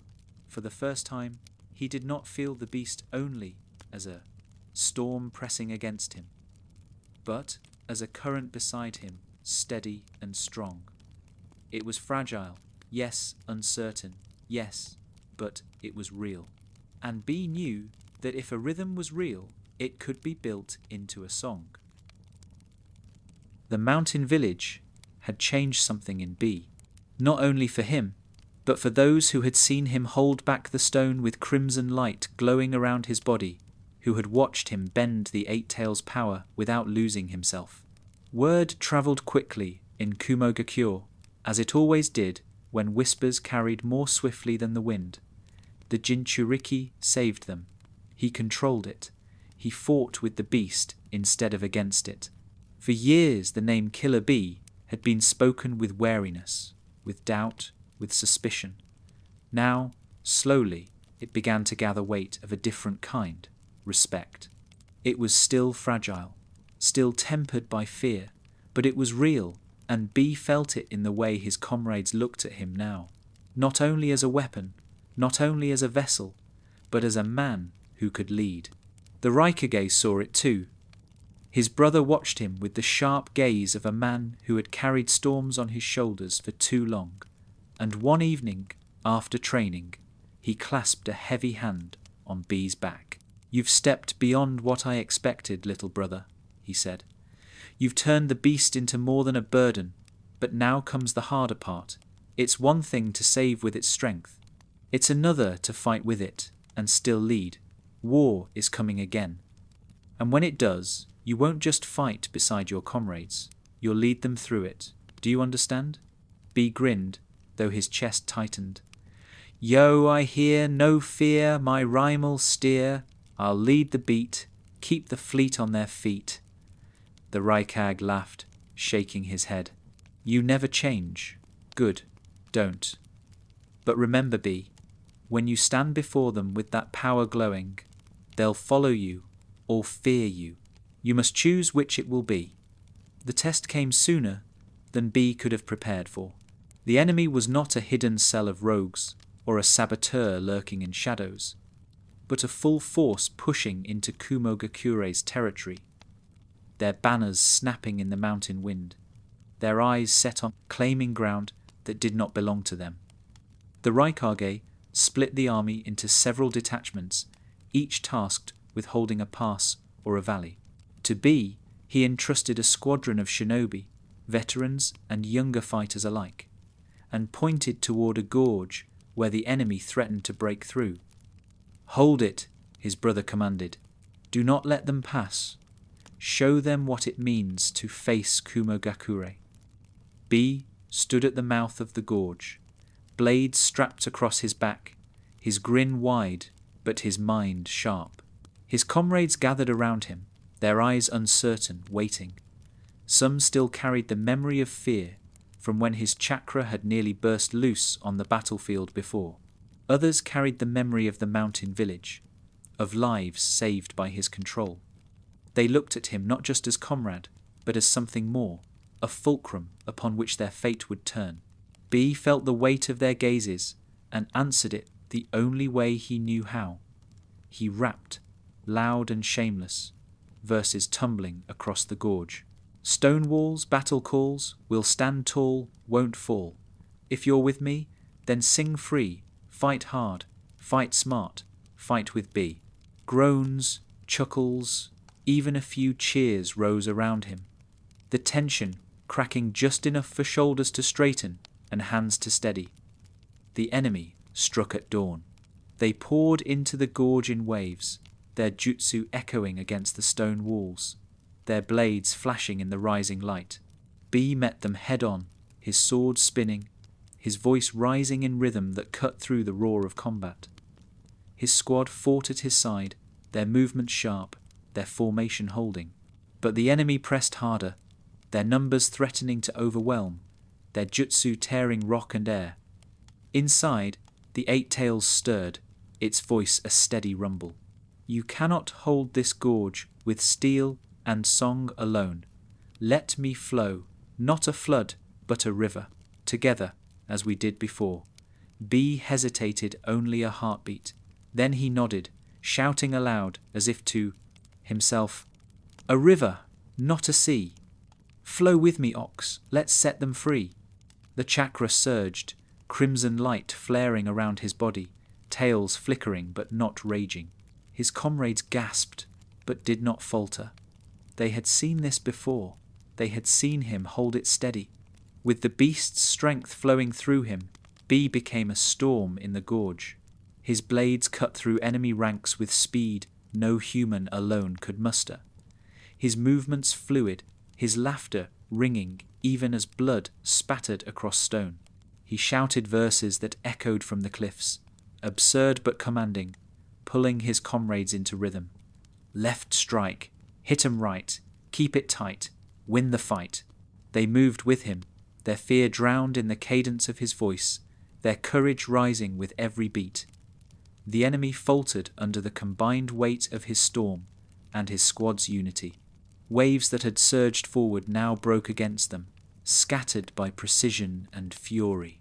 B spun through the chaos, his tails lashing not wildly but with control, striking down jutsu before they could reach his comrades, shielding them with power that might once have consumed him. The Eight Tails' voice guided him in quiet murmurs. "Strike higher, hold the wall, now push." And B listened, not as a slave, but as a partner, weaving the beast's instinct with his own rhythm. By dusk, the gorge was theirs. The enemy lay broken, their survivors fleeing back into the mountains. B stood at the center, his body trembling with exhaustion, his cloak fading, his blades slick with blood. His grin was tired but unbroken, his voice still spilling verse between gasps. "We stood, we could, we fought as we should, that's the beat of the brotherhood." His comrades gathered around him, their eyes wide, not with fear, but with something else. Trust, true trust, hard-won and fragile but real. They had followed him into the storm, and he had not let it consume them. He had wielded the beast's power, not as a weapon turned against them, but as a shield that kept them alive. For the first time, B felt it not only in himself, but reflected in the eyes around him. He was not just surviving the Eight Tails, he was leading with it. That night, as the fires burned low in the gorge, and his comrades slept in uneasy peace, B sat with his back to the stone wall, humming softly. Inside, the beast stirred again, its voice quieter than ever. You lead with my power, you fight with my strength, and yet you do not bend. Strange boy, perhaps we are stronger together than apart. B grinned, tapping a beat on his knee. Told you, Ox, 2 beats, 1 flow, that's the way to roll. The beast huffed, a sound halfway between disdain and reluctant amusement. Your rhymes are still foolish.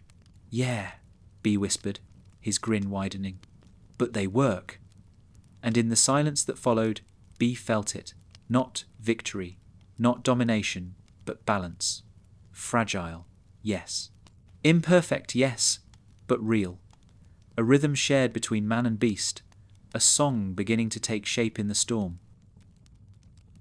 The gorge became a memory, but the rhythm born there did not fade. It pulsed in B's chest long after the battle ended. A steady beat, not only of his own making, but echoing faintly with another, the deep, rolling thunder of the 8 tails. For the first time, B felt not only his own song, but a duet, imperfect and halting, but real. His comrades carried that memory too.